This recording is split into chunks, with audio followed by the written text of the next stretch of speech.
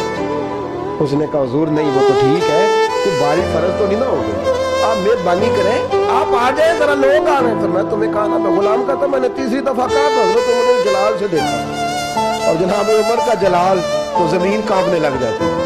کہتے ہیں کہا حضور آپ آ جائیں, تو کہتے تجھے کہا ہے نا چپ کر کے بیٹھا رہے.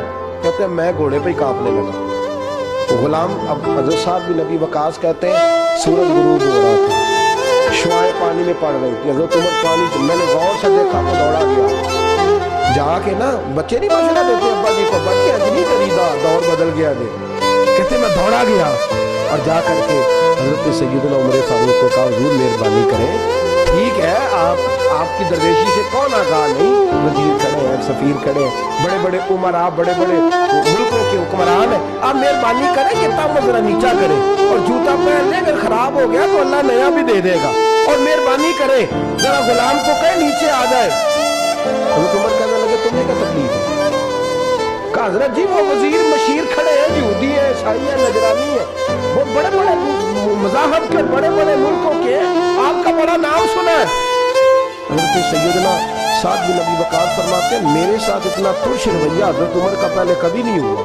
کہتے ماتھے پہ شکن آیا اور کہنے لگا تجھے تیری مار ہوئے, ان 4 لوگوں کے لیے میں اپنے نبی کا طریقہ چھوڑ دوں, ان 4 دنیا داروں کے لیے نبی پاک کا طریقہ چھوڑ دوں. فرمانے لگے سر سے پگڑی اتاری حضرت عمر نے جلال میں, فرمانے لگے میرے سر پہ جو بال ہے نا یہ مجھے کسی دنیا دار نے نہیں دیے, یہ ساری عزتیں مجھے آمنہ کے لال نے عطا فرمائی ہے, اور میں ان محبوب کا طریقہ ان 4 لوگوں کی خاطر چھوڑ دوں. فرمایا قرآن کہتا ہے ان اللہ یأمر بالعدل والاحسان, جب میں نے خود عدل کا تقاضا یہ رکھا ہے کہ کبھی وہ بیٹھے گا کبھی میں بیٹھوں گا, باری اس کیا تو میں کیسے بیٹھ جاؤں. حضرت سعد بن نبی وقاص فرماتے ہیں اسی درویشی میں سلام اس پر کہ جس نے بادشاہی میں فقیری کی. کہتے ہیں اسی درویشی میں حضرت عمر پہنچے تو جو پہلے ڈرا کرتے تھے جب حضرت عمر آئے تو انہیں کامتے بھی دیکھا, روب اور بڑھ گیا, ان کے دلوں کے اندر حضرت عمر کا دبدبا اور بڑھ گیا, اور میرے کانوں میں کہنے لگے سعد پہلے سنا تھا لیکن دنیا ساتھی کہتی ہے جو حال محمد اور محمد کے غلاموں کا ہے صلی اللہ علیہ, وہ دنیا میں دوسرا کوئی حاصل کر سکتا. آج ہمارے پروٹوکول, ہمارے دبدبے, ہماری انا پرستیاں, ہمارے دعوے, ہمارے طریقے, میرے عزیزوں لوگ ہمیں آ کے مثال دیتے ہیں, کہتے ہیں یورپ کی فلاں گلی میں یہ ہوتا ہے. میں نے کہا وہ گرد راہ کو نہیں پہنچ سکتے, یہ ساری چیزوں تو میرے مصطفیٰ کے غلاموں سے حاصل کیا لوگ, ہم نے چھوڑ دی, غیروں نے اپنا لی. خدارا اپنی زندگی میں تبدیلی لائے. درویشی, سادگی, بے تکلفی, یہ زندگی حسین ہوتی ہے, یہ زندگی سکون والی ہوتی ہے, یہ زندگی اچھی ہوتی ہے, یہ فرحت اور تازگی والی ہوتی ہے. اپنے آپ کو تکلیفوں اور آلائشوں میں مبتلا نہ کرے. اگر اللہ مال دے, عزت دے, دولت دے, اللہ تعالیٰ نفاست عطا کرے تو پھر اپنے آپ کو سادہ کرے, آزاد کرے, کھلی ہوئی کتاب بنا کے اپنے آپ کو رکھے. مجھے ایک بچہ کہنے لگا حضرت جی جب بھی آتے ہیں آپ کہیں بیٹھے مل جاتے ہیں, ہم کسی کو لا کے کہتے ہیں جناب حضرت جی بڑے مصروف ہیں اور آپ یہاں آگ تاپ رہے ہیں جلا کے, مہربانی فرمائیں. میں نے کہا یار 2-4 دن تو بن صبر کے بیٹھنا بندے کے لیے آسان ہوتا ہے, سارا دن ملمہ سازی کر کے رکھنا اتنا آسان کام ہے. تو ویسے بھی بندہ جو ہو وہ نظر آئے تو اس کے لیے زیادہ بہتر ہوتا ہے, جو ہو وہ دکھائی دے تو زندگی آسان ہو جاتی ہے, بہتر ہو جاتی ہے. اور ویسے بھی جو کھلی ہوئی کتاب ہوتی ہے اس میں لوگ مشکوک نہیں ہوتے, جو بندی ہوئی ہوتی ہے نا اس میں لوگوں کو خبر نہیں ہوتی کہ نہ جانے یہ کیا معاملہ ہے. میرے عزیزوں اپنے آپ کو بے تکلف بنائے. بے تکلف سے مراد یہ نہیں کہ جیسے بے تکلفی ہم نے کوئی غلط چیز کا نام بے تکلفی رکھ دیا کہ جو آدمی بات میں ٹھٹھا کرے, بات میں مذاق کرے, وہ بے تکلف ہوتا ہے. یہ تو بے تکلفی اسلام اس کو پسند ہی نہیں. بے تکلفی سے مراد یہ ہے کہ جھوٹی انا نہیں بنائے, جھوٹے معاملات اپنے گرد نہیں اوڑے. اپنی اگر اللہ آپ کو بہت زیادہ مال و دولت دیتا ہے تو جتنا وہ اللہ رومی کہتے ہیں جتنا ٹہنی پہ پھل زیادہ لگتا ہے نا اتنی وہ ٹہنی جھک جاتی ہے. جو اکڑی ہوتی ہے سمجھو وہ خالی ہوتی ہے. اگر آپ پھلدار ہیں تو پھر آپ کو جھکے, پھر آپ کو با اخلاق ہونا چاہیے, با محبت ہونا چاہیے, پیار والا ہونا چاہیے. زندگی میں اس چیز کو ضرور اپنائیے.